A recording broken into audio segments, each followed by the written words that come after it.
എൻ്റെ കണക്കൂട്ടിൽ ശരിയാണെങ്കിൽ ആ ചെല്ലപ്പൻ എന്ന് പറയുന്ന ആള് ഇതിനകം ഏട്ടത്തി പോയി കണ്ടിട്ടുണ്ടാവണം. അതെ, നന്മയുള്ളൊരു മനുഷ്യൻ അയാളെന്ന് അഭിരാമി പറഞ്ഞിട്ടുണ്ട്. അയാൾ കുഞ്ഞിനെ രക്ഷപ്പെടുത്താൻ ആത്മാർത്ഥമായി പല ആവർത്തി ശ്രമിച്ചതുമാണ്. ഭാഗ്യദോഷം ഒന്നുകൊണ്ടും മാത്രം ആ ശ്രമങ്ങളൊക്കെ പരാജയപ്പെട്ടത്. കഴിഞ്ഞ കാര്യങ്ങൾ എന്തോ ആയിക്കോട്ടെ അമ്മ, പക്ഷേ ഇത്തവണ ദൈവം നമുക്കൊപ്പമായിരിക്കും. എൻ്റെ മോൻ എവിടെയുണ്ടെങ്കിലും അവനെ കണ്ടെത്തി ബാലാമണിക്ക് തിരിച്ചു കൊടുക്കാൻ എന്നെ കൊണ്ട് കഴിയും. ചെല്ലപ്പനും കുഞ്ഞും ഇപ്പോൾ എവിടെയാണെന്ന് അഭിരാമിക്ക് അറിയാൻ പറ്റുമായിരിക്കും. അവരെന്തായാലും ഈ നാട്ടിലുണ്ടാവാൻ വഴിയില്ല. അഭിരാമി അവരെ ഇവിടെ നിന്ന് വേറെ എങ്ങോട്ടെങ്കിലും പറഞ്ഞു വിട്ടിട്ടുണ്ടാവും. അതെവിടെയാണെന്നാ നമുക്കിപ്പോൾ അറിയേണ്ടത്.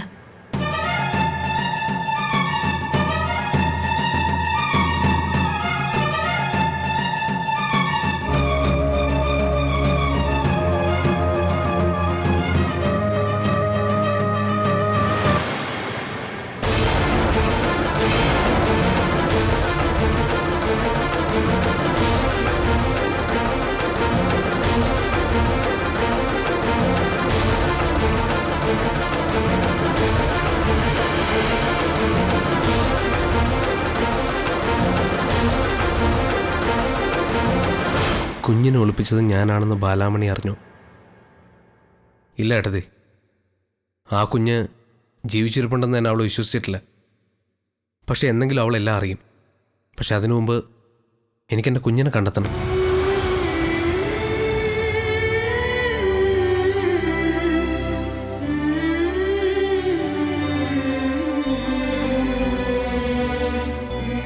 നിന്നെ എനിക്ക് വിശ്വസിക്കാമോ അനന്തു?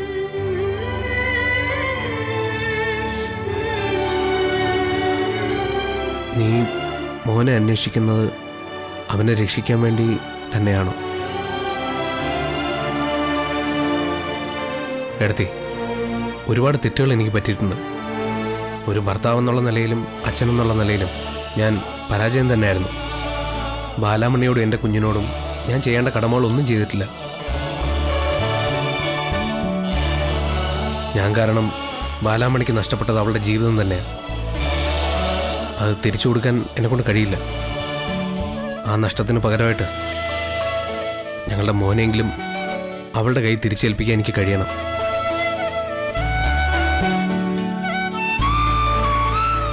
അതിന് ഏട്ടത്തിയുടെ സഹായം ചോദിച്ചാൽ ഞാൻ വന്നിരിക്കുന്നത്.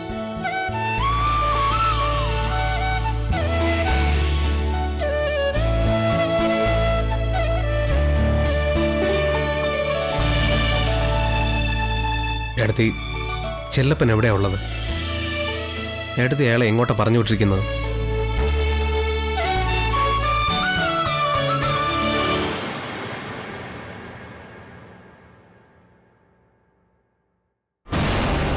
മേശവലിപ്പിലെ ഡയറിയിൽ ചെല്ലപ്പനുള്ള സ്ഥലം.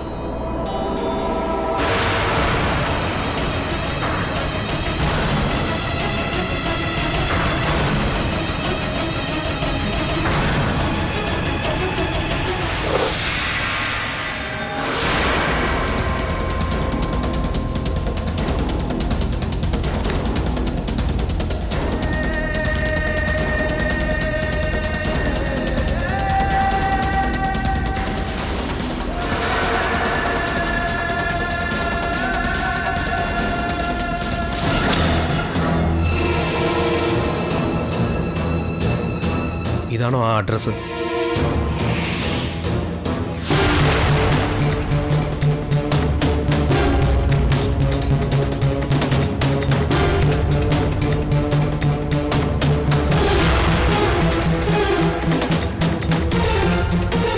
ഇതെൻ്റെ പ്രൊഫസറുടെ അഡ്രസ്സാണ്.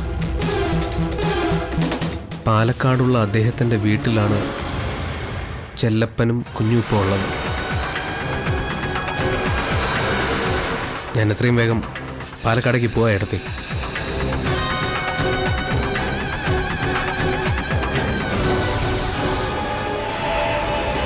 കുഞ്ഞിനെ തിരിച്ചു കിട്ടുന്നത് വരെ ബാലാമണി ഒന്നും അറിയാൻ പാടില്ല. ഇല്ല ഏട്ടത്തി, കുഞ്ഞ് മരിച്ചുപോയെന്നാണ് അവളിപ്പോഴും വിശ്വസിച്ചിരിക്കുന്നത്.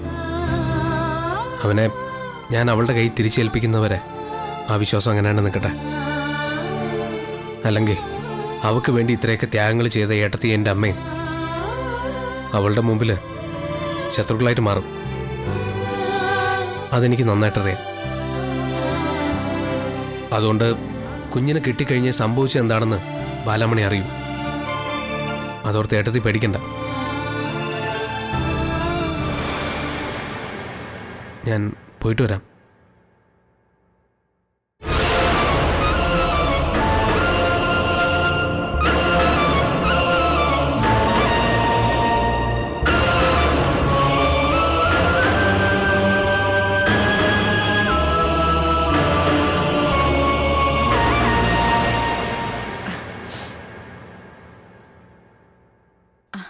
എവിടേക്കാ മോളെ? അമ്മേ, ഈ വീട്ടിൽ ഇങ്ങനെ ഇരുന്ന് എനിക്ക് ഭ്രാന്ത് പിടിച്ചു പോവൂ അമ്മേ. ഓഫീസിലെ തിരക്കുകളിൽ പെട്ട് കഴിഞ്ഞാൽ ഞാൻ പിന്നെ എന്നെക്കുറിച്ച് ചിന്തിക്കുക പോലും ഇല്ല. ആ നന്നായി. ഞാനിത് നിന്നോട് അങ്ങോട്ട് പറയണമെന്ന് കരുതിയിരുന്നതാ. കുറേ ദിവസങ്ങൾക്ക് ശേഷം നമ്മുടെ ഓഫീസിലേക്ക് പോണത്. അവിടെ ഇനി വേറെ ആരെങ്കിലും എന്തെങ്കിലും കുഴപ്പങ്ങളൊന്നും ഉണ്ടാക്കി വെക്കാതിരുന്നാൽ മതിയായിരുന്നു. നീ ഓഫീസ് ഏറ്റെടുത്തത് മുതൽ എല്ലാ കുഴപ്പങ്ങളും അവസാനിച്ചില്ലേ? ഇപ്പോ എല്ലാം നല്ല രീതിയിൽ തന്നെ മുന്നോട്ട് പോകുന്നത്.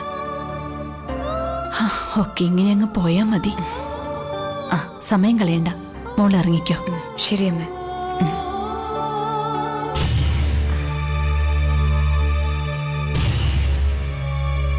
അമ്മേ, ഇന്നലെ ഞാൻ ഉറങ്ങിയിട്ടേ ഇല്ല. ഒരു ചോദ്യം തന്നെ പിന്നെയും പിന്നെയും ഞാൻ ചോദിച്ചുകൊണ്ടിരുന്നു. ഇപ്പോഴും അതിനുള്ള ഉത്തരം എനിക്ക് കിട്ടിയിട്ടില്ല. അതൊന്നും അമ്മയ്ക്ക് പറഞ്ഞു തരാൻ പറ്റുമോ? എന്റെ അഭ്യർത്ഥി അവരെന്നെ ചതിക്കോ അമ്മേ? എന്നോട് അവര് കള്ളം പറയൂ?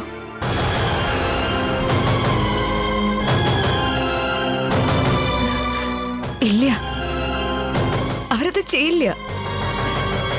എന്നെ സ്വന്തം അനിയത്തിയേറ്റ എടുത്തി കണ്ടിട്ടുള്ളത്. മോളെ അത് ഇല്ല അമ്മേ, ആ ചോത്സ്യം പറഞ്ഞത് പച്ചക്കള്ള.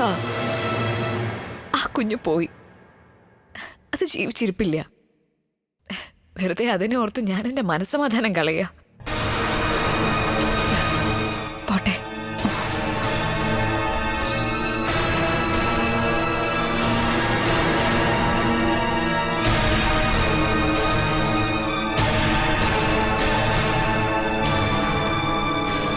ഇപ്പോഴെങ്കിലും നിനക്കെല്ലാം അവളോട് പറഞ്ഞുകൂടായിരുന്നോ സുമംഗലേ? ഞാൻ എങ്ങനെ പറയൂ ഏട്ടാ? അഭിരാമിയെ വിശ്വസിക്കുന്നതിനേക്കാൾ കൂടുതൽ എന്റെ മോള് ഈ അമ്മയെ വിശ്വസിക്കുന്നുണ്ട്. ഇങ്ങനൊരു കാര്യം അവളിൽ നിന്നും മറച്ചു വെച്ചത് ഞാനും കൂടി അറിഞ്ഞുകൊണ്ടാണെന്ന് ബാലാമണി അറിഞ്ഞാൽ അവള് തകർന്നു പോവും. എനിക്കത് കാണാൻ വയ്യ. സത്യം എന്നായാലും അവൾ അറിയണ്ടേ, അത് അംഗീകരിക്കണ്ടേ? അതിനി എങ്ങനെയാ? ആരാ അവളെ ഒന്ന് അറിയിക്കുക?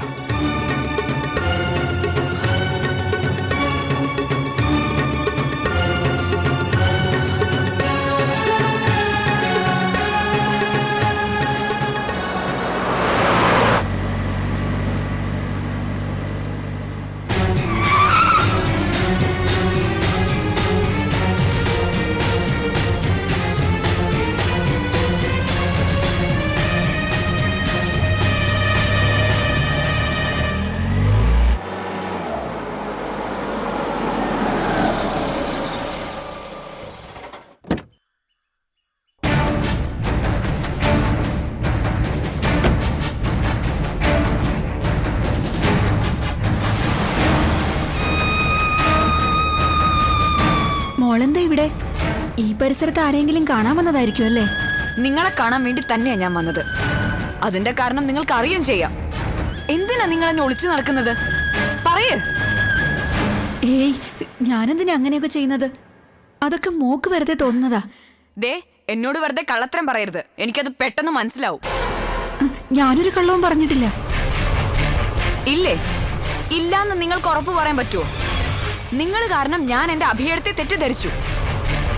ആവശ്യമില്ലാത്ത ഓരോന്ന് ചിന്തിച്ചു കൂട്ടി ഉള്ള സമാധാനം മുഴുവൻ കളഞ്ഞു. ഞാൻ ആ ഹോസ്പിറ്റലിൽ പോയി എന്തെല്ലാം പ്രശ്നങ്ങൾ ഉണ്ടാക്കി നിങ്ങൾക്കറിയോ? അതൊക്കെ കുറച്ചു നേരത്തേക്കാണെങ്കിലും നിങ്ങൾ ഒരാളുടെ വാക്ക് വിശ്വസിച്ച് പോയി എന്നത് കൊണ്ടുവന്ന ദുരിതങ്ങളാണ് എനിക്ക്. അന്നു മുതൽ ഞാൻ ഓരോരോ ആൾക്കൂട്ടത്തിലും നിങ്ങളെ തെരഞ്ഞുകൊണ്ടിരിക്കുക. എന്തെങ്കിലും ഒരിക്കൽ നിങ്ങൾ എന്റെ കയ്യിൽ വന്ന് ചാടുമെന്ന് എനിക്ക് അറിയായിരുന്നു. ഇപ്പെന്തായാലും അതുപോലെ തന്നെ സംഭവിക്കുകയും ചെയ്തു. എന്റെ മോൾ എന്തൊക്കെയായി പറയുന്നത്? അതെ, ഇനി എന്റെ മുന്നിൽ നിങ്ങൾ അഭിനയിക്കാൻ നോക്കരുത്. എന്തിനാണ് നിങ്ങൾ അന്ന് എന്നോട് ഇത്രയും കള്ളത്തരം പറഞ്ഞത്? മര്യാദയ്ക്ക് പറയേ. മോളെ, ഞാനൊരു കള്ളവും പറഞ്ഞിട്ടില്ല. പറഞ്ഞിട്ടില്ലേ? ചാപിള്ളയായി പിറന്ന എന്റെ കുഞ്ഞ് ജീവിച്ചിരിപ്പുണ്ട് എന്നല്ലേ നിങ്ങൾ അന്ന് വന്ന് പറഞ്ഞത്? ചാവിള്ളയോ? മോളോടാരാ അങ്ങനെ പറഞ്ഞത്?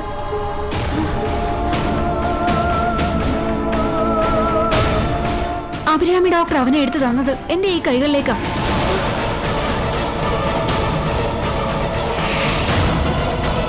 കരയുന്ന കുഞ്ഞുങ്ങളൊന്നും എനിക്ക് ചാപിള്ളകളല്ല.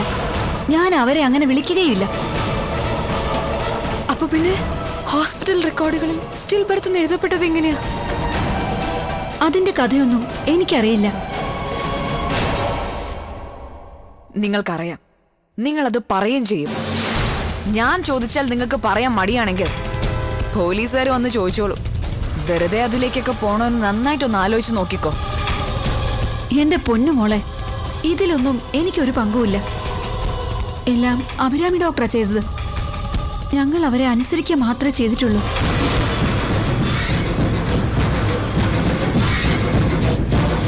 എന്നുവെച്ചാ മോളെ അന്ന് കണ്ടതിന് ശേഷം ഹോസ്പിറ്റലിലെ ഒരു സ്റ്റാഫ് എന്നെ വിളിച്ചിരുന്നു. ഞങ്ങൾ രണ്ടുപേരും അന്ന് ഡ്യൂട്ടിയിലുണ്ടായിരുന്നവരാ. മോള് ഹോസ്പിറ്റലിൽ പോയി പ്രശ്നങ്ങൾ ഉണ്ടാക്കിയതൊക്കെ എന്നോടവർ പറഞ്ഞു. അന്നു മുതൽ ഇതുപോലൊരു ദിവസം ഞാൻ പ്രതീക്ഷിച്ചിരുന്നതാ. ഞങ്ങൾ നിരപരാധികളാ മോളെ. അഭിരാമി ഡോക്ടർ എന്തു പറഞ്ഞാലും ഞങ്ങളത് അതുപോലെ അനുസരിക്കണം.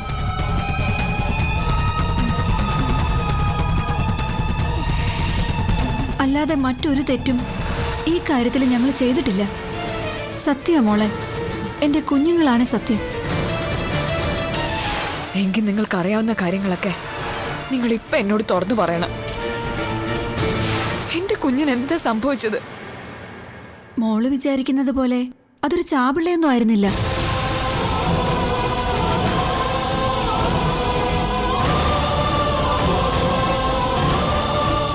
നല്ല അമ്പോറ്റിയ ഒരു ആൺകുഞ്ഞ്.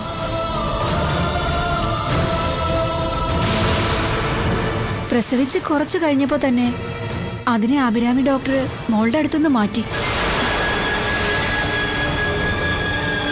പക്ഷേ അപ്പോഴും ഹോസ്പിറ്റൽ റെക്കോർഡുകളിൽ ചാപിള്ളയെന്നൊന്നും എഴുതിയിട്ടുണ്ടായിരുന്നില്ല. അത് പിന്നീട് ആരോ എഴുതി ചേർത്തതാ.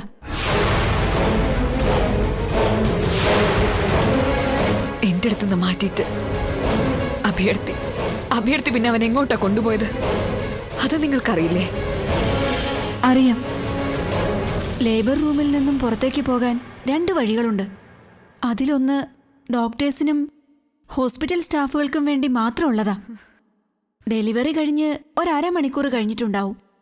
അപ്പോഴാ അഭിരാമി ഡോക്ടർ മോനെ ടവലിൽ പൊതിഞ്ഞ് ആ വഴിക്ക് കൊണ്ടുപോകുന്നത് ഞാൻ കണ്ടത്.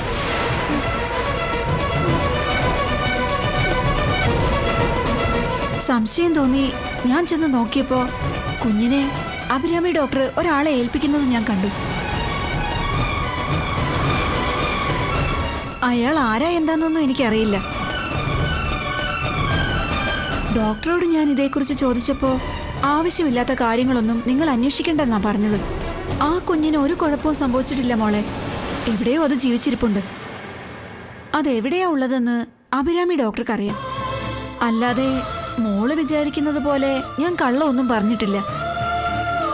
മോളുടെ കുഞ്ഞ് ജീവിച്ചിരിപ്പുണ്ട്. ഞാനത് എവിടെ വേണമെങ്കിലും വന്ന് പറയാം. പക്ഷേ കേസിലും കൂട്ടത്തിലും ഒന്നും പെടുത്തി എന്നെ ഉപദ്രവിക്കരുത്.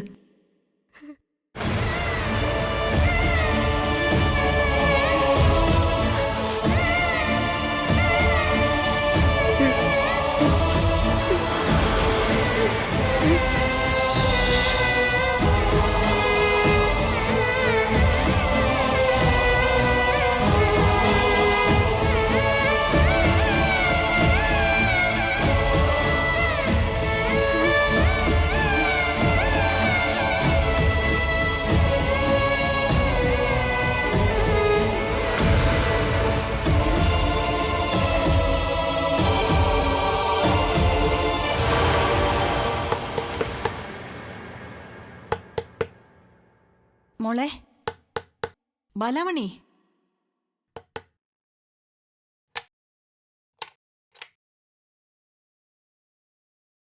നീ ഇന്ന് നേരത്തെ എത്തിയോ? ദേവു പറഞ്ഞു. അതെ. എന്നിട്ടെന്താ എന്റെ അടുത്തേക്ക് വരാതിരുന്നത്? ഒന്നുമില്ല അമ്മേ, കുറച്ചു നേരം തനിച്ചിരിക്കണം തോന്നി, അതാ. എന്താ, നിനക്ക് വയ്യായിക വല്ലതും ഉണ്ടോ? ഹേയ്, ഒന്നുമില്ല. പിന്നെന്താ ഒരു തെളിച്ചുമില്ലാത്തത്? ഞാൻ എപ്പോഴും ഇങ്ങനെ തന്നെയല്ലേ അമ്മേ. അങ്ങനെ ആരാ പറഞ്ഞത്? നിന്നെ അലട്ടുന്ന എന്തോ ഒരു പ്രശ്നമുണ്ട്. എന്താ അത്?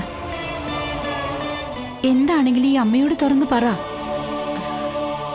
അമ്മേ, നമ്മൾ അങ്ങേയറ്റം വിശ്വസിക്കുന്ന ആളുകൾക്ക് നമ്മളെ ചതിക്കാൻ കഴിയുമോ അമ്മേ?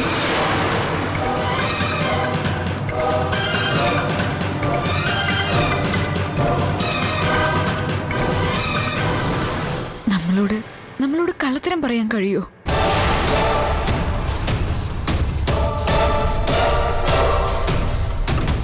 അമ്മ എന്തൊന്നും പറയാത്തത്?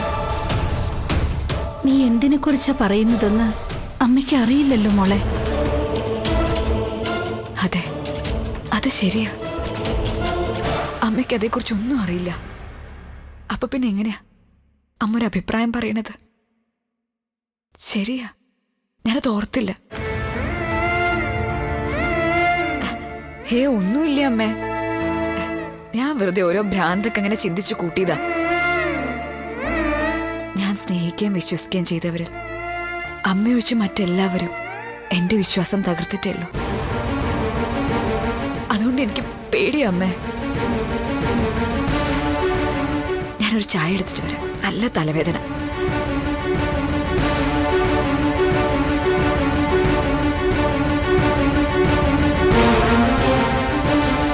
എന്താ ഇവളെ ഇങ്ങനെയൊക്കെ പറഞ്ഞത്?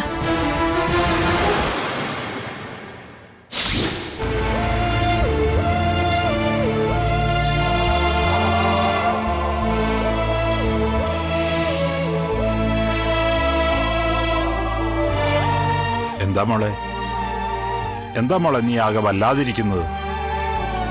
എന്താണെങ്കിലും നീ അച്ഛനോട് പറയേ. അച്ഛാ, എന്റെ കുഞ്ഞു മരിച്ചിട്ടില്ല. എവിടെയോ അവൻ ജീവനോടെ ഉണ്ട്. അഭിയർത്തിനെ ചതിക്കായിരുന്നു അച്ഛാ. ആർക്ക് വേണ്ടി അവരതിനെ ചാപിള്ളയാക്കിയത്? എന്തിനു വേണ്ടി അവരങ്ങനെ ചെയ്തത്? ഒന്നും എനിക്ക് മനസ്സിലാവണില്ല. ജോത്സ്യം പറഞ്ഞത് സത്യമാണെന്ന് എനിക്ക് ഉൾക്കൊള്ളാൻ കഴിയാതിരുന്നത് എനിക്ക് അഭിയർത്തിയിലുള്ള വിശ്വാസം കൊണ്ടാ. ആ നേഴ്സ്, ആ സമയത്ത് ഞാൻ അവരെ കണ്ടില്ലായിരുന്നെങ്കിൽ എന്റെ കുഞ്ഞ് ജീവിച്ചിരിപ്പില്ല എന്ന് തന്നെ ഞാൻ ഇപ്പോഴും വിശ്വസിച്ചേനെ. ഏത് നഴ്സിന്റെ കാര്യമാണ് നീ പറയുന്നത്? അഭിയർത്തിയുടെ കൂടെ ഉണ്ടായിരുന്ന സ്ത്രീയാ അവര്. മോനെ പ്രസവിക്കാൻ വേണ്ടി ഹോസ്പിറ്റലിൽ കിടന്നപ്പോഴേയുള്ള പരിചയ. എന്റെ ഡെലിവറി നടക്കുന്ന സമയത്ത് അവർക്ക് ലേബർ റൂമിലായിരുന്നു ഡ്യൂട്ടി. അതുകൊണ്ടാ കുഞ്ഞിന്റെ കാര്യം ഇത്ര കൃത്യമായിട്ട് അവർക്ക് അറിയാൻ പറ്റിയത്.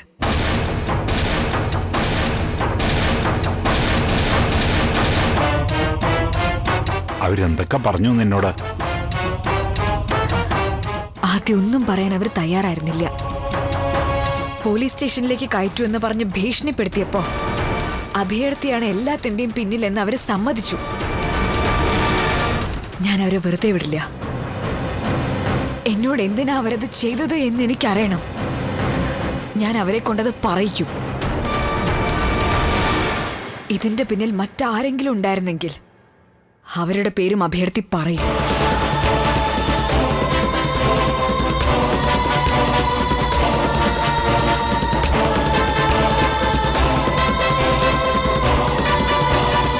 ഇനി എന്റെ കുഞ്ഞിനെ തിരിച്ചു തരേണ്ടത് അഭ്യർത്ഥിയുടെ ഉത്തരവാദിത്തം.